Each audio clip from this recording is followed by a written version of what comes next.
welcome to the Wine Glass, and today we're going to be talking about the best wines for summer. Now that we're at this time of year, you might be wondering, what is the best wine to be drinking? And today I've created a comprehensive list to help you make that decision. Now, a couple disclaimers. The wines that I have listed today are based on my own personal palate and the flavor profiling for the wine that best matches this time of year. Also, in the description down below, I'm going to go ahead and write the names of all the wines that I mentioned and a link and where you can go ahead and purchase them if you are interested to do so. And just know that some of the wines that I mentioned might be for winery direct only on purchasing, so just keep that in mind as well. Now, summer. Best time of year for whites and rosés. So for all you red drinkers, sorry, but I do have some on this list, so you can go ahead and look forward towards that. Now, we're going to go ahead and start with our white wines. Now, the first white wine I recommend is going to be Moscato D Asti. Moscato D Asti is going to be on the sweeter side, it's effervescent, it's really refreshing sip after sip, and it's not very heavy to be drinking when you're out in the sun. And the first one I recommend is going to be Partenura. Partenura does come from Italy, and it is kosher as well. Now, the next wine on the list is Sauvignon Blanc.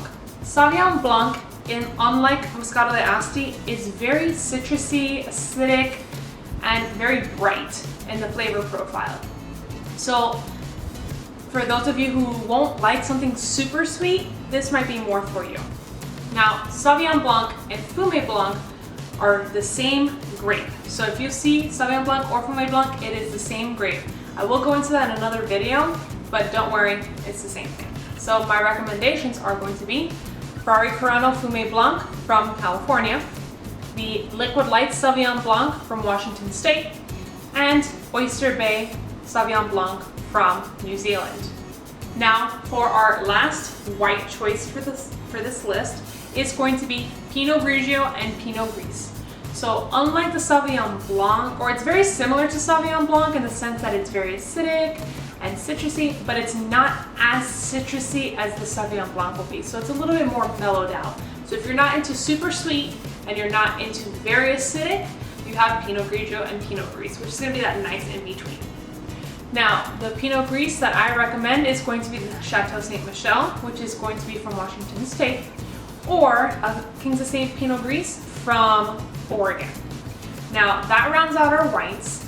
I do have some honorable mentions on our whites, such as Chenin Blanc and Albariño. Those are another two great wines, so they didn't make it on our list this time, but definitely do check them out. Now we're going to go ahead and move on to rosés.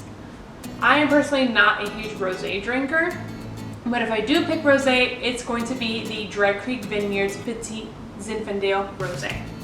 Now, the Petite Zinfandel part actually gives this wine some nice spice level that goes really well with barbecue. I don't mean hamburgers and hot dogs.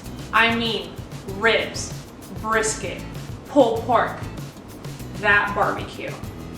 So it goes really well with that, and it's still soft enough that it's refreshing to drink in the sun. That's it for rosés. So we're gonna go ahead and move forward towards the reds. Now, my first recommendation for red wine is gonna be Tempranillo. So Tempranillo is from Rioja, Spain mainly. This particular one is from Rioja, but it's a really widely populated grape in Spain. Now, this wine is on that spice level that matches really well with the barbecue. You know which barbecue I'm talking about. But it goes really well with the barbecue, and it's just very nice on the palate. It's not super heavy, but it has a little bit more oomph to it than a white wine would. So one that I recommend is going to be the Campo Viejo from Rioja. The one that I have here is actually going to be their Grand Reserve, but the one I recommend is the Reserva. So you have a traditional one, a Reserva, and then a Grand Reserva.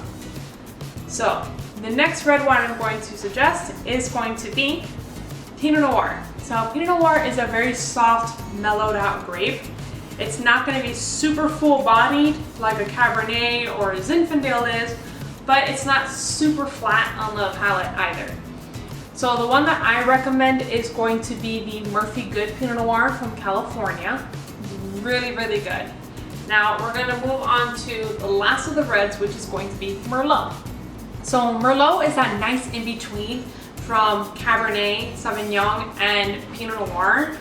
So Cabernet is really full-bodied, it's strong, it's really out there, and then Pinot Noir is very soft and mellow. Merlot has that nice combination and where it's still quite mellow, but it isn't as soft as a Pinot Noir. So it has more body, but it's not quite to where like a Cabernet Sauvignon would be. So it's just that nice in between. So the one that I recommend is going to be the Coppola Diamond Merlot, and that is also from California. So this is the entire list for red wines, but I do also have some honorable mentions for both red and rosés. So my honorable mentions are going to be Zinfandel, Malbec, Shiraz, and Petite Syrah. So, and Petite Syrah can be done in either red or rosé. So that's another one to look forward to. So here is the entire list. Whites, rosés, and reds. Remember, down below I'm going to go ahead and write down the names of all the wines that I recommend and the links and where you can go ahead and purchase them. And remember, drink responsibly and happy drinking!